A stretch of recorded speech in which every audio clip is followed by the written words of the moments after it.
Chase Lehocky with the Blue Futon. I'm going to call this in the theaters because it's a world premiere of Terror on the Prairie. How was this Terror on the Prairie? Was it like, oh my god, I'm so scared? Or was it more of like, I got you. Oh, the terror's not there because I'm just dodging this terror.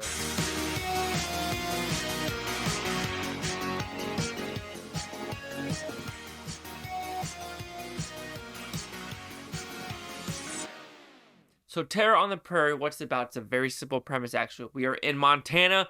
Gina Carano needs to protect her son and her baby daughter from these 4 people on the outside. What do these 4 men want? Why do they want them alive? What does Gina Carano's husband have to do with it? Let's find out. So, did I like this movie? I thought it was a pretty good movie with 2 main faults in my opinion. So with that, I'll give the negatives of the movie first. The 2 main faults are the slowness as well as the story. So the story and slowness, you could call them different, but they kind of connect because the story is so familiar and it doesn't help with the slowness. So there is some pacing issues with what we were trying to get at. Once we get to the part where we know why these bad guys are there, the story does ramp up. But with the story, it really focused on Gina Carano's character in the cabin. I do wish they focused a little bit more on the husband side, as well as I wish there was a little bit more twist in terms of what is occurring in this movie. It is a very formulaic movie. Think of this as a home invasion movie based in the 1800s, 1900s, early 1900s on the prairies of Montana. So you know what's going to happen. These 4 men want to get in this house. What are they going to do to get her out of the house? Or will she be able to actually leave the house? Will she be able to escape? Will her husband be there just in time? And unfortunately, you know those answers if you watch this movie. Other than the story and the pacing, I do think this is a great cinematography looking film. The acting is great, the directing is great, and everything that's happening on screen with the accuracy is extremely well done. Do not expect a score in this movie, however. This is more of the sound effects of the winds just rolling through the plains, the sound of the snow, the sound of the gunshots, the sound of the horses, the sound of the cows, the sound of the fires. We are more immersed in that rather than having a score for this movie. And I do think that actually enhances the experience as well as just knowing you are actually in the nitty gritty with these characters. Because with the score, when I'm walking down the street, there isn't a score, watching me beat up bad guys on the street. I'm sorry, I ain't no Batman. I don't have that crazy score in the background. And same with this movie. We go with the accuracy of the weapons in this movie. There's a reason why they say, wait until you see the white of their eyes before you shoot those guns. That's because at this time, guns were extremely inaccurate. You're just like, oh God, please, please, please, please, and miss. Please, please, please, and miss. You're like, damn it! I want this bullet to go through the person's shoulder blades, but I can't miss and I accidentally shot him in the mouth. Yes, that kind of accuracy will be very inconsistent with these type of guns, and some people might be like, man, these are a bunch of stormtroopers in this movie. Nope, this is about accuracy in the Wild West of how the weapons weren't just that great. Even though the stormtroopers have lasers, I don't know how they're missing lasers when it's literally like a straight line laser. With bullets and these type of guns, ricochet, not going the right direction, misfiring, and shit like that. Okay, then we can talk about the cinematography and the direction of this movie. This is where I get frustrated with Hollywood and where they make movies, right? Power of the Dog, Jane Campion's movie. It's supposed to be based in Montana. However, she films it in New Zealand. This movie proves she could have filmed it in Montana.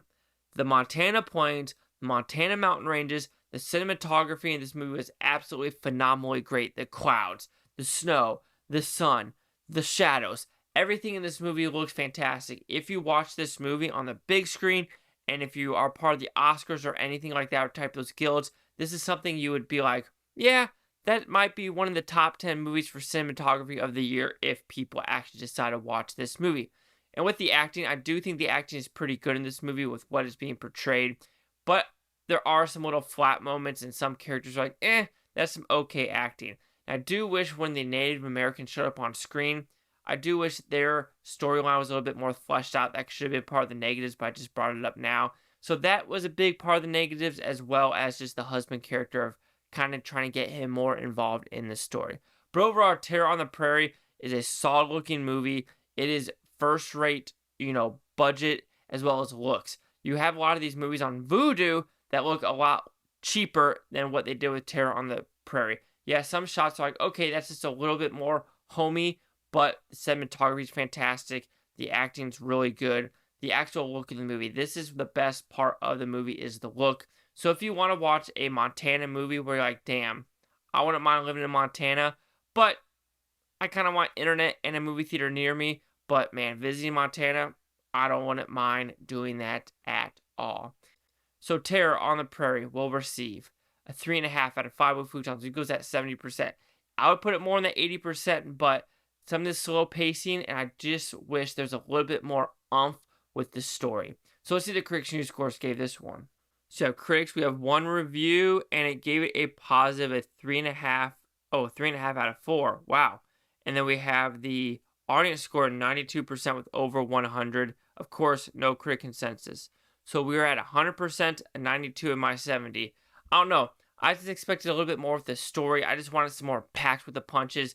I wanted just some more, like, I want to say a heartache, but like just shit where you're like, would that have actually have gone down, or should have been a lot more just nitty gritty of like fucking shit? So anyway, 92, 70, or 100. Cheese luck with the Blue Futon. Like, comment, subscribe. Let me know what you think of Bluetonian. You Blue Tonians. Thank you for watching. Have a great day. Yeah, and I think what Hollywood did with Gina Carano is pretty fucked up, because what she said, what Pedro Pascal has said, and what like John Cusack has said, Joy Behar, Whoopi Goldberg, and all these people on the left, Betty Mailer, that old hag from Hocus Pocus, who else? You have Chris Evans, you have Mark Ruffalo. It's like, they're pretty fucking stupid people. Like, really, we're gonna just double standards. I fucking hate double standards.